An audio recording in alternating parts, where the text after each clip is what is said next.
106, but we'll see if they all show up. Okay, sounds good. I don't want to take too much of their time, especially because they have kind of a free day, and I know for paramedics that doesn't usually happen much. Oh, they don't get a free day. They just have a couple hours this morning. Then Yeah, that's what I mean. So I'll give they them have anatomy as much today. of that as possible because I know how hard paramedic program is. Our students do go through quite a bit.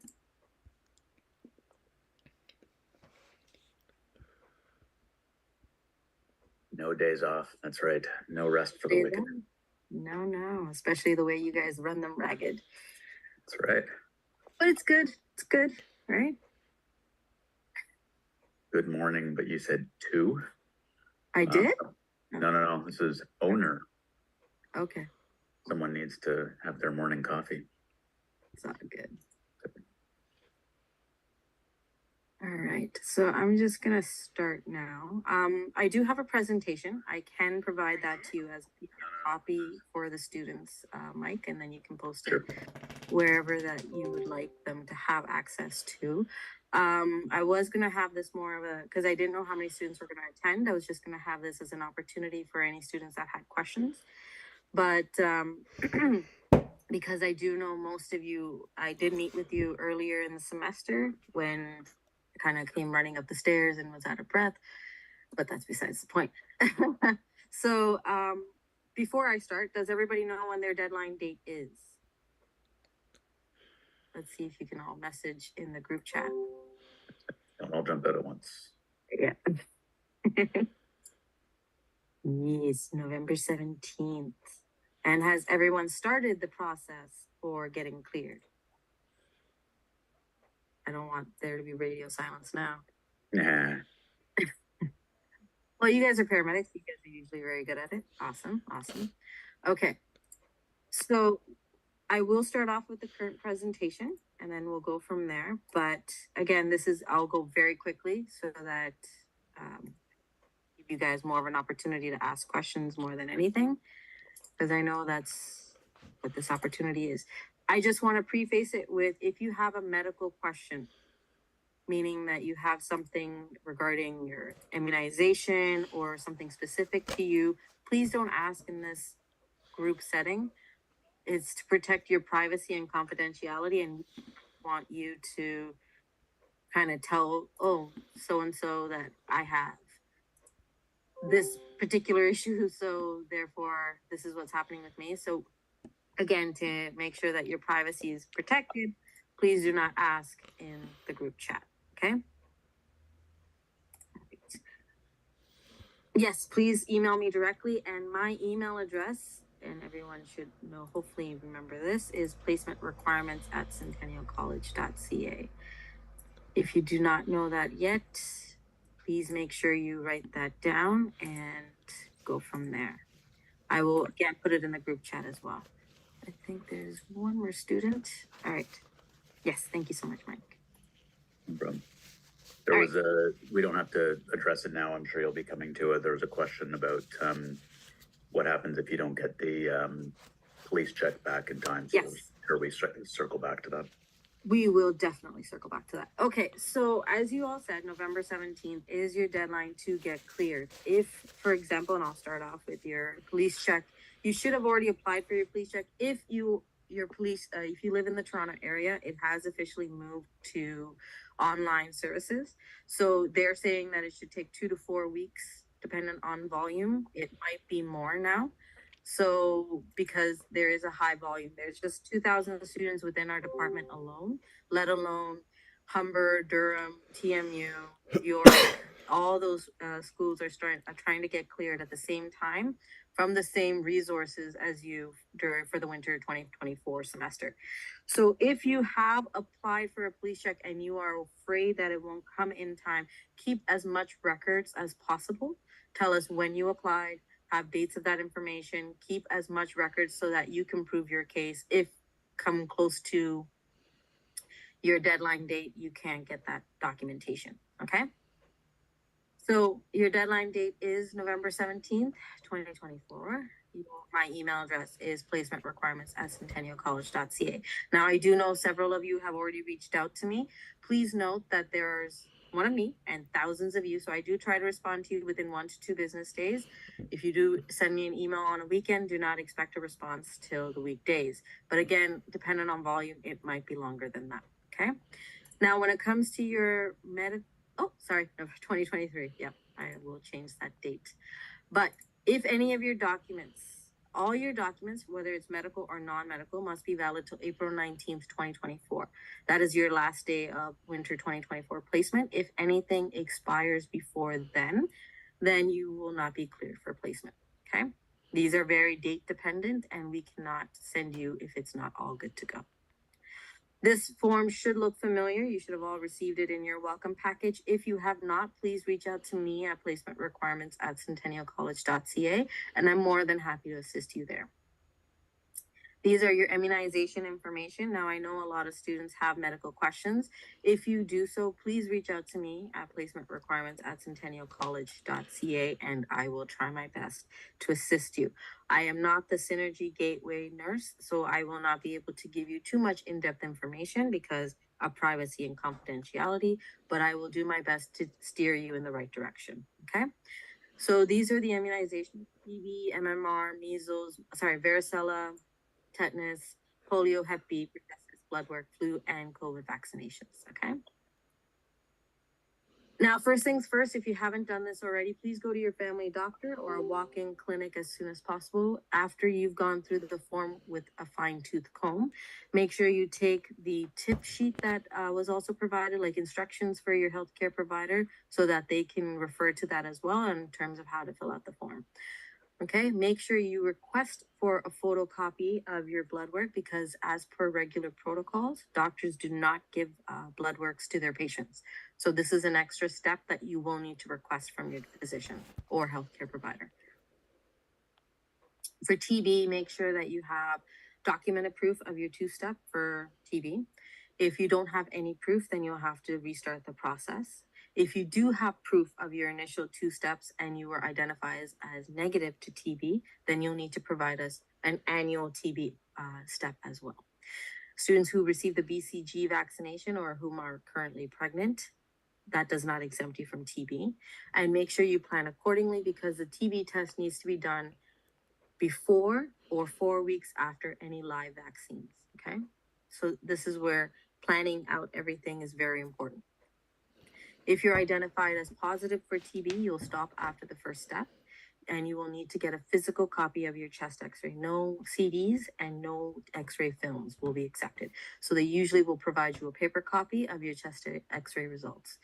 Now, your chest, if you for previous employment or volunteer purposes had to do chest x-rays in the past, your chest x-ray is valid for 1 year.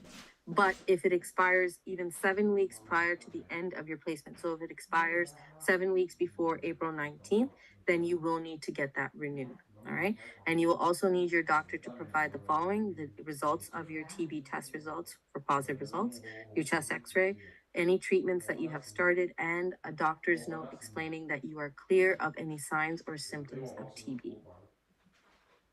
MMR, if you are immune to all 3, then your doctor will sign your pre-placement form, provide supporting blood work, and you'll be able to move on from that step. However, if you're not immune to even one of the 3, so if you're immune to mumps and rubella, but not to measles, you're identified as not immune to MMR. So you will need to start the boosters, have your doctor sign the dates, and make sure that they provide the dates legibly on your pre-placement form and provide supporting blood work. Now, for varicella, if you're immune to varicella, your doctor will sign a date, your pre-placement form, provide photocopies of your blood work, and then you'll be able to move on. For varicella, if you're not immune, however, we do need for the 2 doses before November 17th. So you'll need to get your first dose as soon as possible, and your second dose 1 month after that. Yes. Just addressing a couple questions regarding this before we move on. So one, for repeating students, are they able to reuse their med forms from last year, or do they need to redo all the forms? Yeah.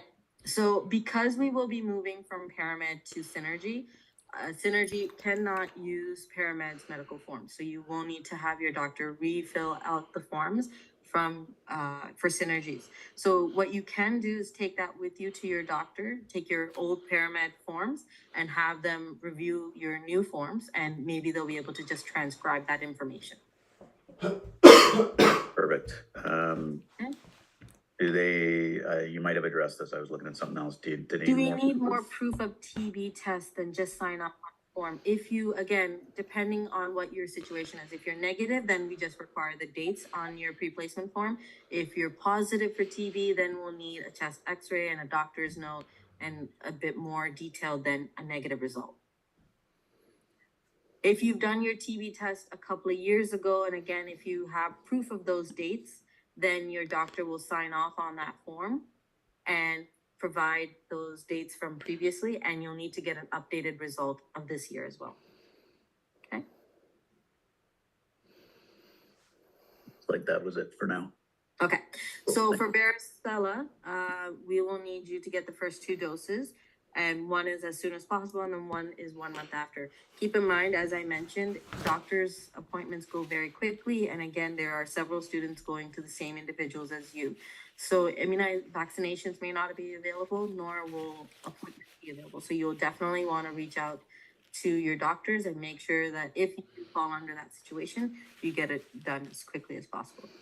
I will answer as many questions as possible near the end, just so I can get through this, and then you guys have all the information, okay?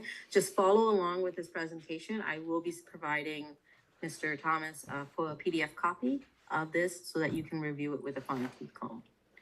For polio, if you have vaccine records of your initial primary series, then your doctor will put that information in your pre-placement form. If you have nothing, then your doctor will need to give you an adult primary series of 3 doses, which the schedule for that is usually the first dose as soon as possible, the second dose 1 month after, and the third dose 6 months after the first. We are aware that because of the tight timeline, you can't get this third dose right now. So a temporary exception is provided to you after the second dose. But moving forward for your fall 2024 placement, you are required to make sure you've completed your entire series and you've uploaded that information to Synergy. For tetanus, similar to polio, if you have your initial primary series, then you'll need to have your doctor write that information on your pre-placement form, and you'll need to get an updated 1 dose of Tdap as an adult.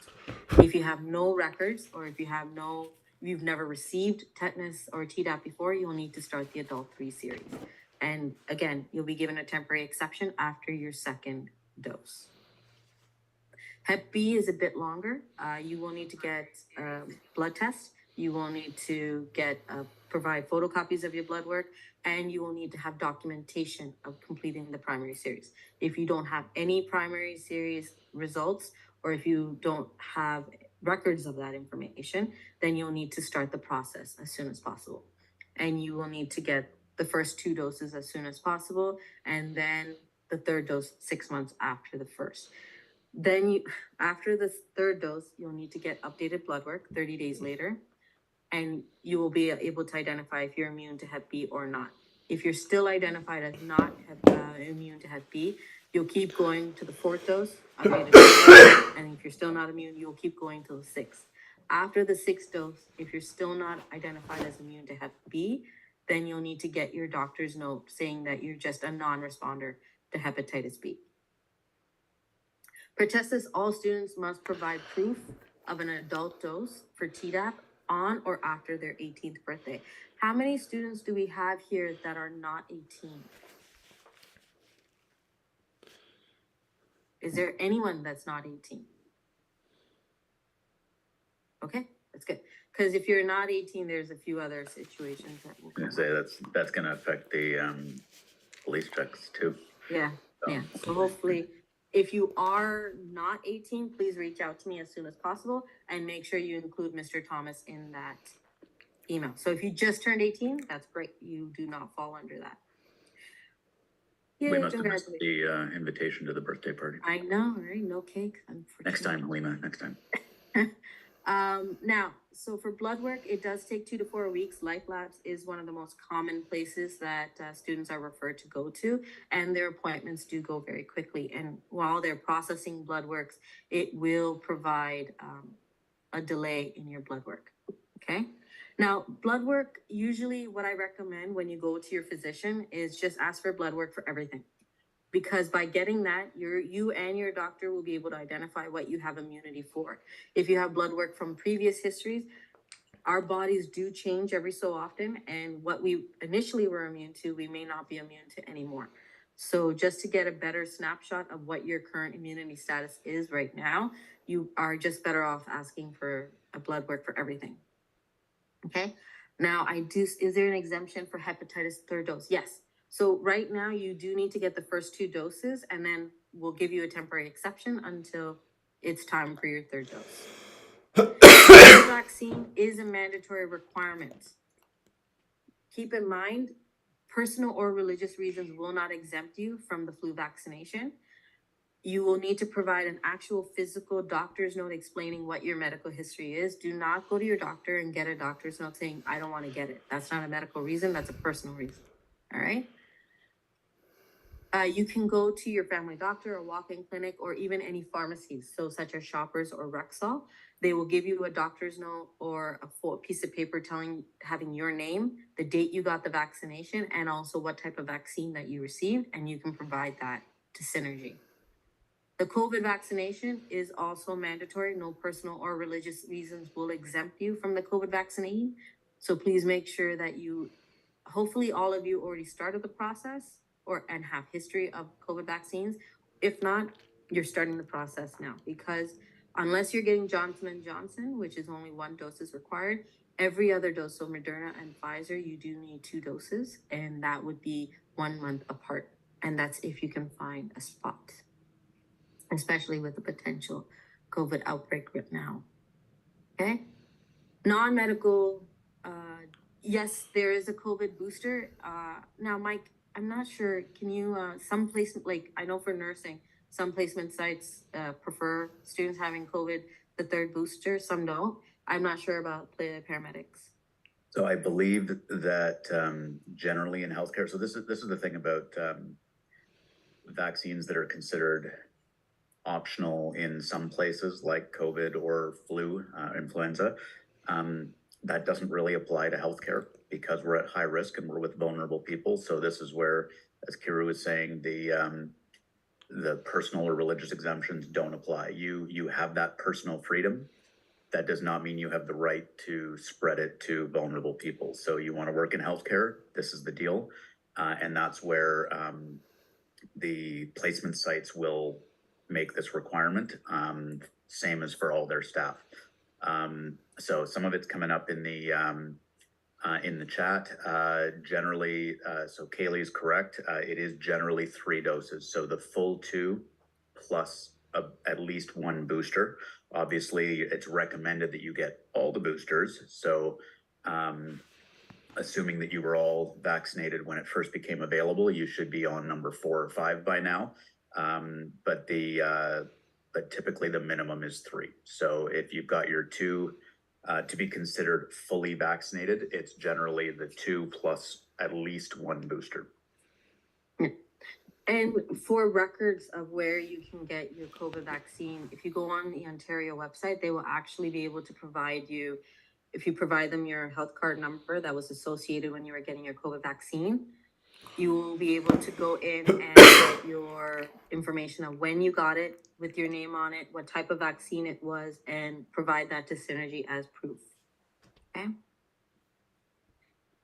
That's correct. You cannot be exempt due to religious or other reasons. The only one they will accept is a medically validated contraindication, meaning you have typically it's history of myocarditis or pericarditis or a known allergy. If you, again, if it's for religious or personal reasons, then you have that right, but then you need to find a different career, quite frankly. This is the reality of healthcare. Yeah. Now, for non-medical documents, is your vulnerable persons police check, CPR, level HCP, which is healthcare provider or basic life support, and standard first aid and mask fit. Now, I'm not sure how many students live in the Toronto area, but if you do, as of September 5th, they have officially moved their application process online. So you can go to their website and apply for the unpaid student placement option, and you will need to create an account in order to request a vulnerable sector police check. Make sure while you're completing this information, you will be asked for the following 4 questions.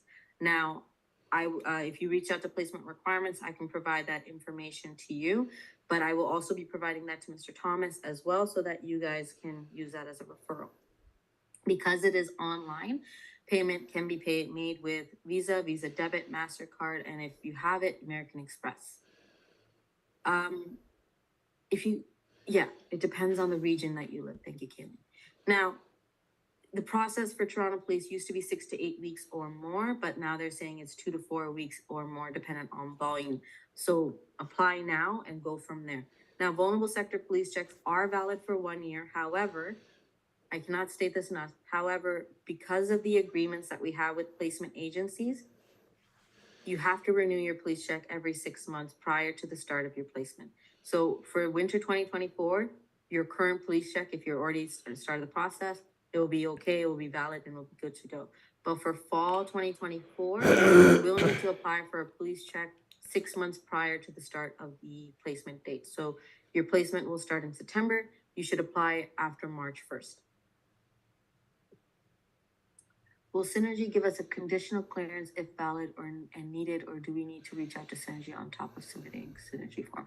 What do you mean by conditional clearance? While they're asking further questions, I'll move on. If there's anyone that lives in any other region other than Toronto, such as Durham, York, Peel, OPP, please reach out to me at Placement Requirements and request a letter, because they will require one and they will be able to provide you a more discounted rate. Because the vulnerable sector police check is the highest level of police clearance, they sometimes do require additional forms so that they can provide an exception for the student. Okay. Yes, a police check for every semester. And third, vaccines, if you are going for polio, tetanus, Hep B, things like that, yes, the third vaccine, because it's so spread apart, will be given a temporary exception. Criminal record check, please do not apply for this one. It's cheaper, it's faster, but we will not accept it. It will not be a placeholder while you're getting your vulnerable sector police check. And we will, and I cannot state this enough, only accept a vulnerable sector police check form. Okay? Fingerprinting. Now, I do believe we spoke about it, and Mike falls under that category.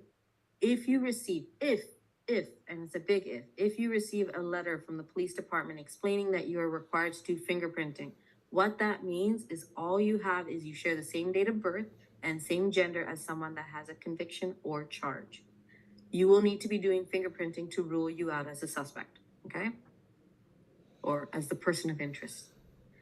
As soon as you receive an email or letters explaining that you are needing to do fingerprinting, please email me at placementrequirements@centennialcollege.ca so that I can make a note on your file.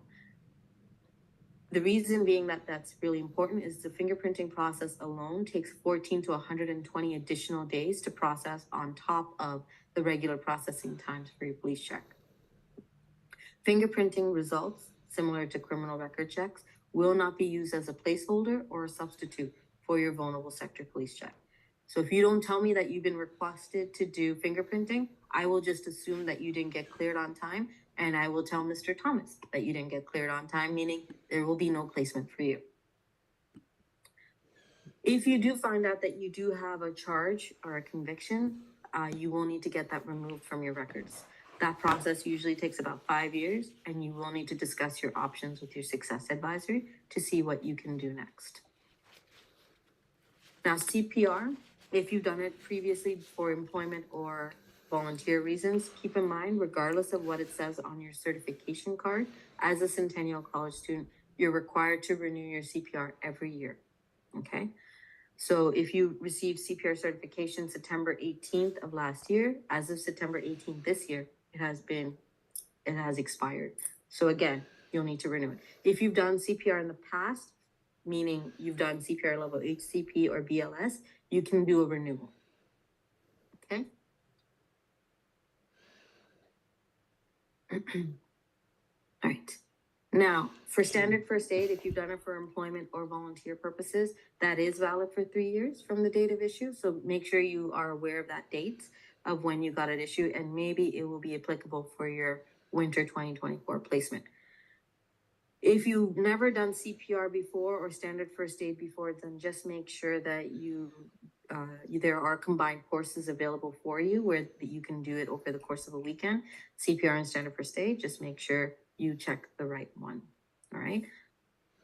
Mask fit, this is something you do internally. You will have to schedule your own appointment. You will have to go on your MyCentennial account, check under student services, and book your own mask fit appointment. Because you are in the paramedic program, your mask fit certification is only valid for 1 year, and you'll have to renew it every year after that. All right. Synergy, now I've kind of made a few references to who they are.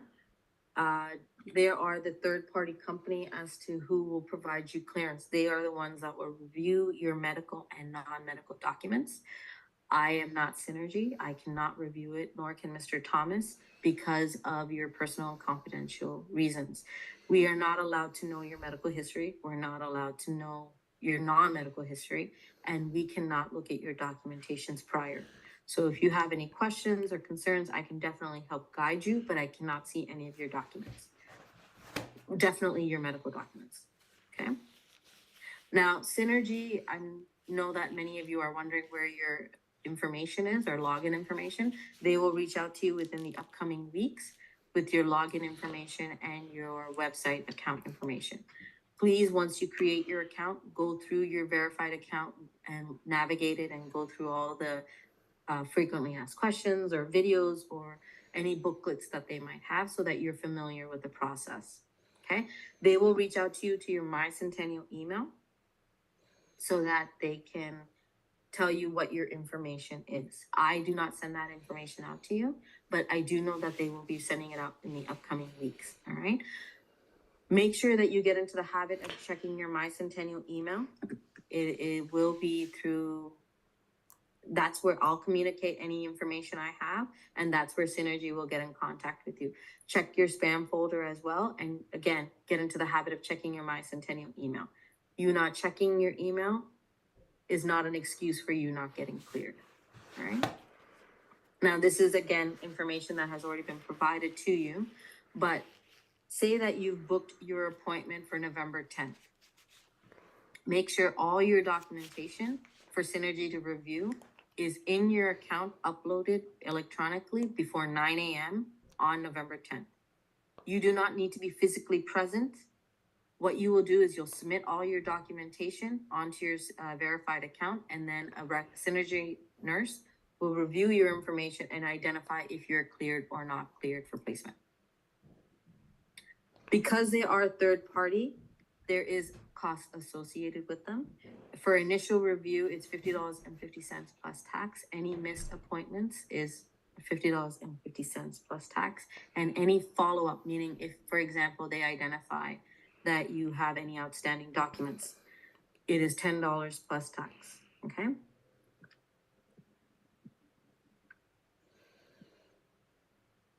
And if you have any questions for Synergy or concerns, please make sure that you reach out to them through your verified account. They will respond to you within 1 to 2 business days. Similar to how after you've uploaded your documentations, it will take them 1 to 2 business days to review and identify if you're cleared or not cleared.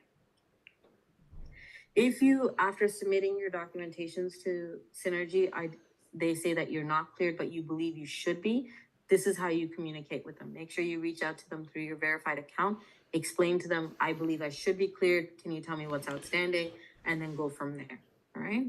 Because if Synergy identifies you as not cleared, I identify you as not cleared, and Mr. Thomas will then, as a result, identify you as not cleared. Common reasons, unfortunately, students don't get cleared is they forget their Hep B dose, their second dose. They haven't gotten it, or they haven't gotten their second varicella dose. They didn't complete their MMR boosters. Their TB test steps were too far apart. They didn't do their second step because they forgot about it. They got the wrong CPR level. They didn't get their police check done. Their doctor forgot to sign and date each one of the little boxes on your pre-placement form. Not checking your Synergy account. So say, for example, Synergy says you're cleared, not cleared, and you just forget to check it, then I'll say that you're not cleared. If Synergy identifies that you need to hand in X, Y, Z, and you didn't hand in those documents, then again, you won't be cleared. As great of a resource as one another are for classwork, please reach out to me specifically when you have a question about placement, because your situation may be very drastically different from your friends and you don't want to make an assumption. Not checking your MyCentennial email, not creating your Synergy Gateway account when that becomes available, and not making an appointment with Synergy. It seems pretty common sense, but you'd be surprised how many students don't make an appointment and wonder why they're not cleared. Okay. Now, I don't believe that this applies to any students here, but if it does, if you are identified as off-model route, meaning you were unsuccessful in one of your mandatory prerequisite courses from your previous semester, or you decided to take time off from your studies and just came back later, you are not classified as an off-model route student, and you will need to reach out to Placement Requirements, your coordinator and success advisor as soon as possible, and make us aware that you have the intent to come back for winter 2024 placement. The reason being, we don't really have a list that would capture you. You will fall through the cracks, and we need to make sure that if you have that intent, you reach out to us as soon as possible, because I won't be able to communicate with you. I won't be able to check if you your clearance status. You might be cleared, but because I don't know that you're intending to go for winter 2024, I don't have you on my list, which means Mr. Thomas wouldn't have you on his list, and you wouldn't be able to get a placement moving forward. So if you're off model route, please reach out to me and your success advisor and coordinator and make sure that you go from there. And again, this was a lot of information. I know that for a fact, because I'm pretty sure if I could see all your faces, it would be classy. But I will provide this PowerPoint presentation for Mr. Thomas to review. If you have a medical question, please don't ask in the group chat, ask me at Placement Requirements. I can very quickly go through any non-medical questions that you may have now. I'm going to just quickly go through the chat questions to make sure we don't miss anything, and then we can kind of open it up to everybody else. Okay, that one we addressed.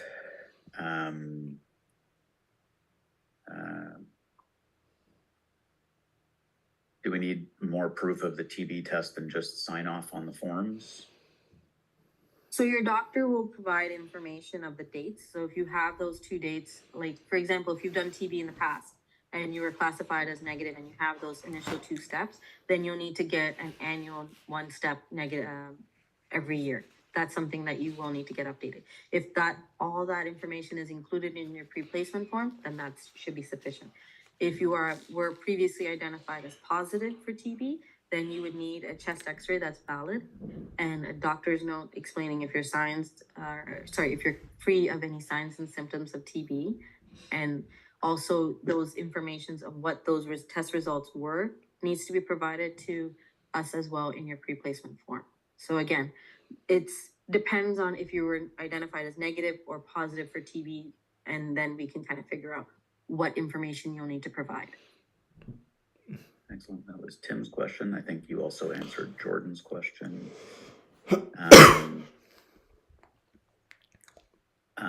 For Lanissa, having to do new COVID vaccines, no. If you're showing with Health Canada, if you have your proof of full immunization, then that's fine. But again, you'll need minimum the 2 plus 1 booster at least to be considered fully vaccinated. Yeah. You talked about that already. Not sure if you touched on this one. Would blood work be needed for all the vaccines, such as MMR, TB, Hep B, etc., or would it only be for certain types of vaccines like Hep B? Well, most doctors now would prefer to have, because it's their medical license, once they sign off on their form, they're basically saying you're good to go, right? So because in order to kind of avoid any liability, they will probably ask for all blood work just to make sure that whatever information that they have is the most accurate and up to date. So you're better off asking for blood work for everything so that you and your doctor can know what you need to do and what you can't, what you don't have to do. And for June, if I had blood work done just last year, would that still work? That would be something you would have to, like June of this year or last year? Sorry, missed that. No, her name is June. Oh, June. Okay, sorry. If you have blood work from last year, that's again something that your doctor will have to say if they're comfortable with or not, because as I said, blood work, like our immunity status do change from time to time. So maybe your doctor prefers you to have up to date information. We need to have the students in the system no Okay. later than October 1st. If you are immune to Hep B but do not have access to vaccination records for Hep B, do you still need the doses? Yes. Okay. We talked about personal or religious exemption. For Callista, will the agency code for online VSS be the same each semester? Because it's so new, I can't say if it will change or not. If it may, but because it's just such a new process, I can't say for a fact right now. We did address this about where you need to get your police, your vulnerable sector check, but just to reiterate, you need to simply find out what police service is responsible for the area in which you live and your official address. You know, if your mailing address and so on. So there are some areas like Caledon, for example, that doesn't have Caledon police. It's OPP looks after that area. There are some areas, particularly Northern Ontario, where it's actually the RCMP that, not very common. Usually it's going to be OPP. Another one that did come up, I think a student approached me during orientation, is if you are, if you've lived outside of Canada, so we have a few students that have come here from elsewhere, you will likely have to go through RCMP, or it will be referred to them because they will have to check with your home country as well. So it'll also take longer to complete your checks. The more steps they have to complete, the longer it takes.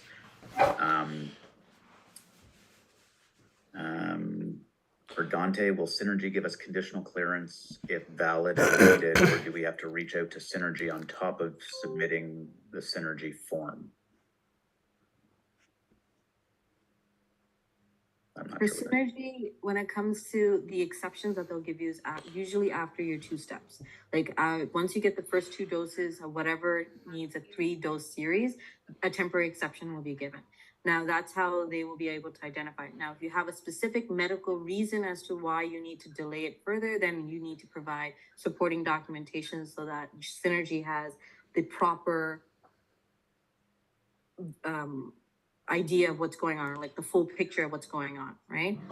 So it all depends on your certain situation. Now, how far are we here? Now, I'm not sure if I missed a question, but fingerprinting. If you are asked for fingerprinting, please reach out to me as soon as possible. You don't need to give me the fingerprinting results. You'll need to give your respective police department your fingerprinting results, but you need to tell me you've been requested to do fingerprinting. That's the only way I can make a note on your file. So if you don't get your results until late January or February, that's again, the more you tell me, the more I can advocate for you and tell Mr. Thomas or Mr. Johnston what your situation is. You leave me in the dark, I can't help you, right? I can't tell them of your special circumstances, and I won't be able to assist you either. Okay? Yes, so what I mentioned about TB, sometimes doctors, because of the certain vaccines, will not be able to give you one right away after another. So that's where planning out your vaccines or planning out your TB test and your vaccinations, if applicable, it becomes important. If you have a vulnerable sector police check that was completed from a previous job, you can send it to me at placement requirements and then I can review it. It depends on when it was processed. It depends on what type of check it was. And it depends on if it will be valid till the end of your placement term. Same thing with the volunteer. Okay. Do we need to get a volunteer or employment? You will need to get volunteer. You're not employed, you're a volunteer.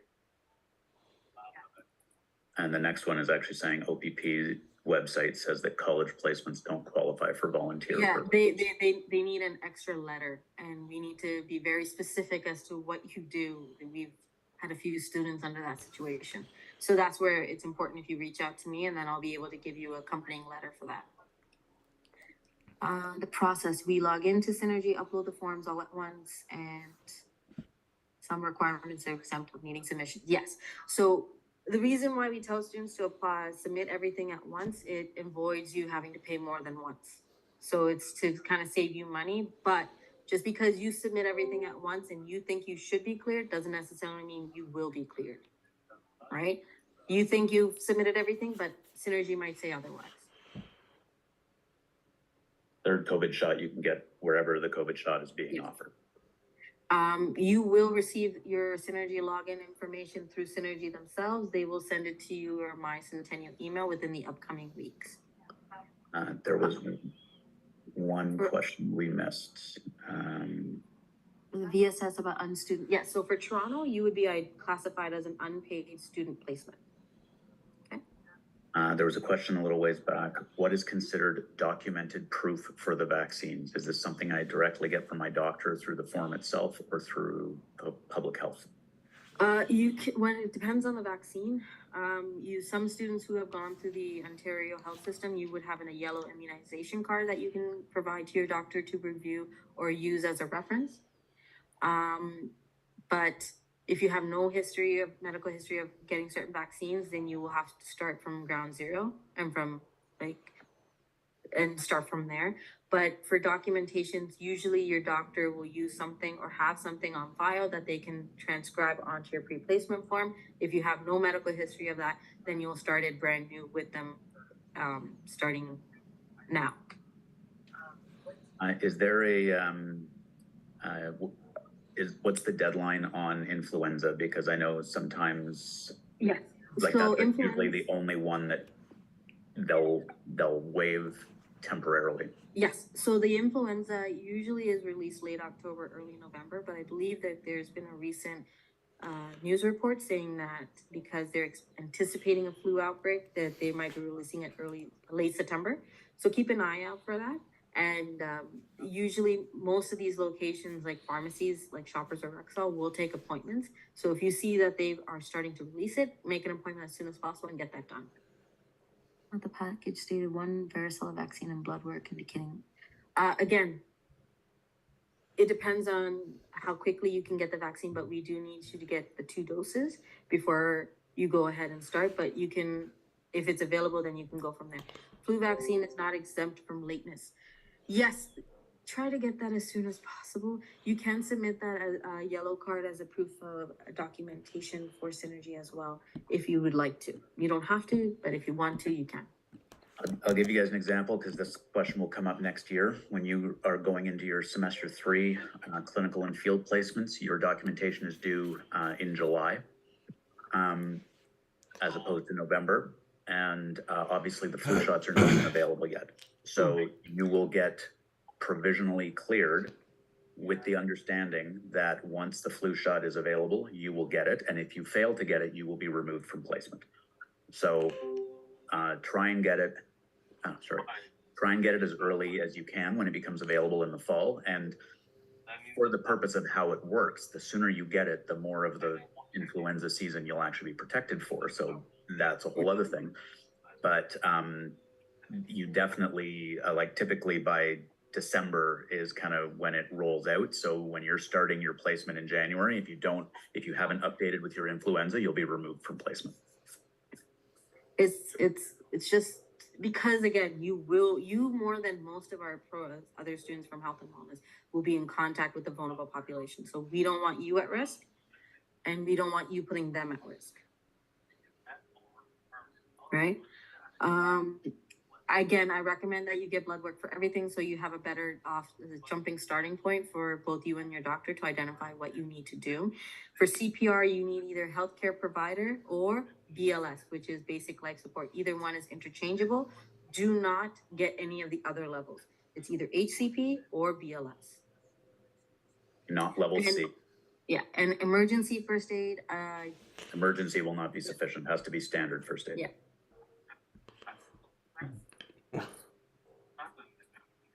any other questions? I just wanted to make sure that you guys had an opportunity. I will be having drop-in sessions weekly starting next week, where you can come in and ask any questions that you may or may not have. But again, I wanted to make sure that you guys had this opportunity to kind of ask any questions that you may have. So if you don't have any right now, no worries. You can always email me at placement requirements or join one of the drop-in sessions starting next week. I think everyone's leaving. They're all slowly. starting to drop off. So I guess, Not a problem. You're welcome. Yes, it will be on Zoom and I will include that information to you as well. Okay. All right. Thanks everyone for attending. Mike, before I let you go, is there a specific course code that I can use to grab all students that will be going in for placement for winter 2024 as their first placement? Yes. So it should be, the easiest one is the pre-hospital care course. So it, para 122. Para 122, and then for students going for their semester 4 placement, that would be what? So they're the ones that are currently in para 242. 242. All right. Thank you. No problem. See you later. Bye. See ya. Oh, Melissa, do you have a question? Oh, Melissa. Yeah, I do. I was just Okay. taking a look at the vulnerable sector check, and I was just Yes. wondering if we go under the school requirement or the volunteer unpaid work. Volunteer unpaid, but it depends on what region you live in. I'm in Peel, Mississauga. Yeah, so some Peel usually doesn't ask for a letter, so apply under as a volunteer. If they Okay. say that they can't process your form, then reach out to me and I'll provide you a letter. Okay, great. Thank you so All right. much. You're welcome. Bye, everyone. Oh, sorry, I just have Oh, one more. Yes, Just Melissa. to confirm, so even though the CPR expires in 3 years, we still need one every year. Yes. As a Centennial College student, you need to renew yours annually. Okay, thank you. The same You're as, welcome. it's also the same in healthcare. I have to And do my same with your CPR every master. year. Yeah. Yeah, those have to be done every year. So the advantage is once you start working, the service will usually pay for your CPR research, but and provide it to you, but it has to be done every year. Okay, thank you. All right. Bye, everyone.